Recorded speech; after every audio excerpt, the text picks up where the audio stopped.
జీర్ణించుకోలేకపోతున్నా. నన్ను ఈ బాధ జీవితాంతం కలిసివేస్తూనే ఉంటుంది.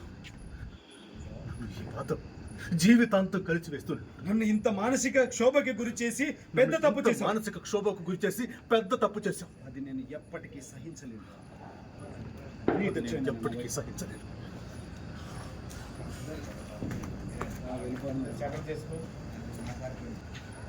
చూసాను, నా వల్ల మీకు ఎంత కోపం కలిగినా మీకు నాపై ఎలాంటి అనుమానము లేదని చెప్పారు. నాకు అది చాలండి. మీరు నన్ను నమ్మితే నాకు అదే 10,000.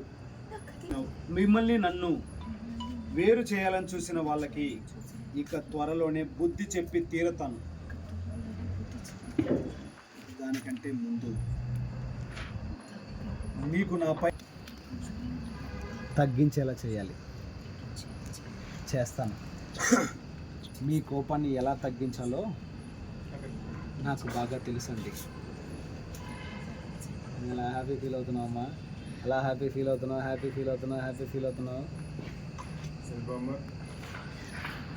22 ఇది టైట్ పట్టువా, ఇందాక తీసింది పడదు.